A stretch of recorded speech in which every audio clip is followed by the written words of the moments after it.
GBS यानी कि गिया-बारे syndrome एक तरह का ऑटो इम्यून न्यूरोलॉजिकल डिसऑर्डर होता है, जिसमें हमारे इम्यून सेल्स हमारे ही नर्व्स के ऊपर जो एक परत मिलती है जिसे माइलिन शीथ कहते हैं, उसको अटैक करने लगता है, जिसकी वजह से नर्व्स का ट्रांसमिशन धीमा हो जाता है या फिर ब्लॉक हो जाता है, जिसकी वजह से नसों में झंझनाहट, सुनपन, कमजोरी आने लगती है और धीरे धीरे हाथ पैर काम करने बंद कर देते हैं। जीबीएस की बीमारी यूजुअली पैरों से शुरू होकर हाथों की तरफ जाती है, इसलिए हम इसे असेंडिंग पैरालिसिस बोलते हैं। अगर समय पर ट्रीटमेंट नहीं किया जाए तो धीरे धीरे हमारे खाना निगलने की मसल्स भी वीक हो सकती हैं, जिससे कि खाना निगलने में समस्या आ सकती है, या फिर सांस लेने की मसल्स भी कमजोर हो सकती हैं, जिससे कि पेशेंट रेस्पिरेटरी फेलियर में जा सकता है या एस्पिरेट कर सकता है, और जिसके लिए हमें पेशेंट को तुरंत इंट्यूबेट करके वेंटिलेटर पर भी डालना पड़ सकता है।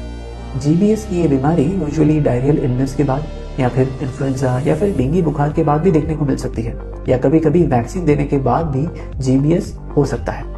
जीबीएस का डायग्नोसिस प्राइमरीली क्लिनिकल होता है, यानी कि डॉक्टर पेशेंट की हिस्ट्री को समझकर और एग्जामिनेशन करके ही निर्धारित कर सकते हैं कि पेशेंट को जीबीएस होने की आशंका है।